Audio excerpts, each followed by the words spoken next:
एक बात पूछूं? मैं मना करूंगा तो क्या तुम नहीं पूछोगी? तो भी पूछूंगी। पूछूं ना? पूछो। I feel like you are broken from inside. मतलब तो अगर तुम्हें कुछ शेयर करना है तो तुम कर सकते हो। और तुम अंशु के 5% टाइप के भी नहीं हो। क्या करोगी जानकर? वैसे भी उसका कोई लॉजिक नहीं है। अब जो बीत गया वो बीत गया।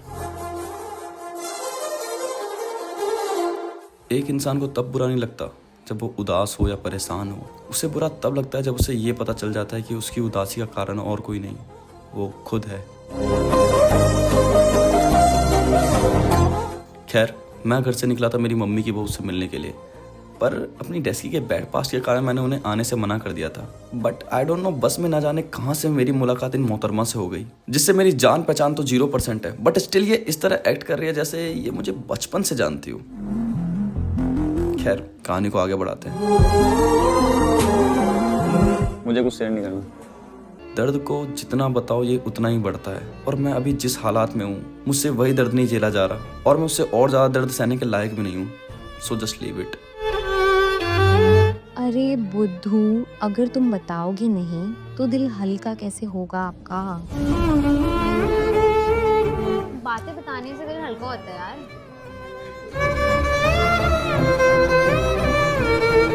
अरे बता दो, दिल की बात बताने से दिल हल्का होता है। Fuck. Well, my life is filled up with full of F. Fucks नहीं, failure.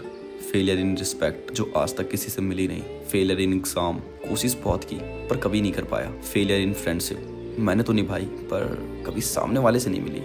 And the worst, जो शायद हम सबकी जिंदगी का पार्ट है, failure in love.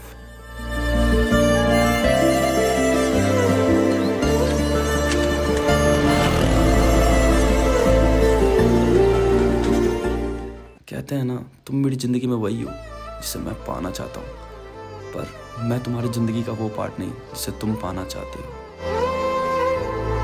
Anshu, I don't know तुम्हें इस लाइन से क्या फील हुआ, बट मुझे सिर्फ इतना समझ आया कि ये लाइंस मेरे लिए सिर्फ लाइंस नहीं है।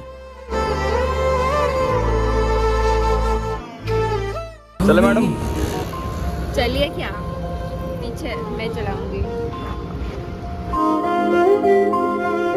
और क्या पता तुम्हारे साथ ही हो।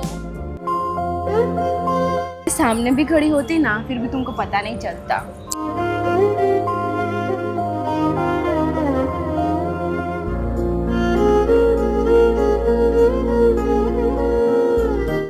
बताओ तुम इतने सैड क्यों हो?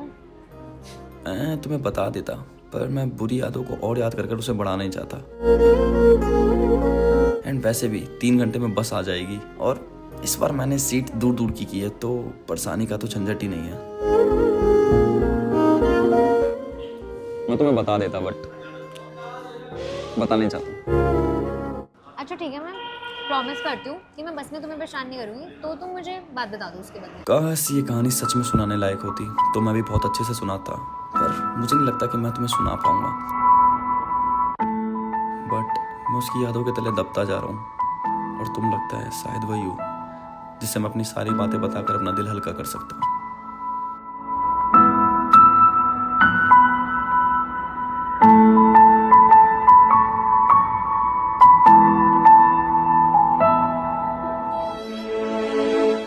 प्यार में कब क्या होता है इसका अंदाजा तो खुद ब्रह्मा जी नहीं लगा पाए, तो मैं तो फिर भी एक भोला सा मानुस हूँ।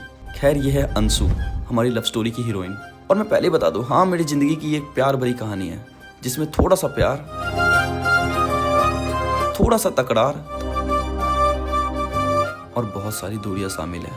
खैर, कहानी की शुरुआत हो और आप महीनों के लिए खो जाओ, इसलिए मैं एक छोटा सा रिकैप दे देता हूँ हमेशा की तरह। आज से कुछ दिनों पहले, आई नो ये थोड़ा इरिटेटिंग हो रहा है, बट जानना बहुत ज़रूरी है।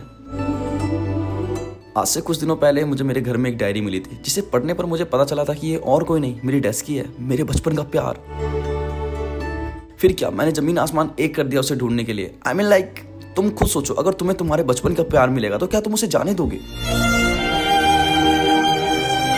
खैर, अब उसे ढूंढते ढूंढते मैं वडोदरा गुजरात पहुंच गया, जहां पर मैंने सेम काम किया, उसे ढूंढने का।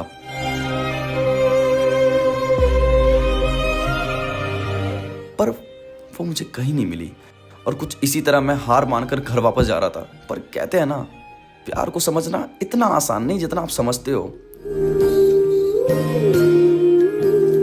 और वहीं प्लेटफॉर्म पर मेरी मुलाकात अंशिका से होती है, जिसके साथ मिलकर मैं डेस्की को पूरे बड़ोदरा में ढूंढता हूँ। और पूरा बड़ोदरा ढूंढने के बाद मुझे समझ आता है कि जिसके साथ मैं घूम रहा था अंशिका वही अंशु है। पर जब तक मुझे ये पता चलता बहुत देर हो चुकी थी और मैं आ चुका था दिल्ली। अब आगे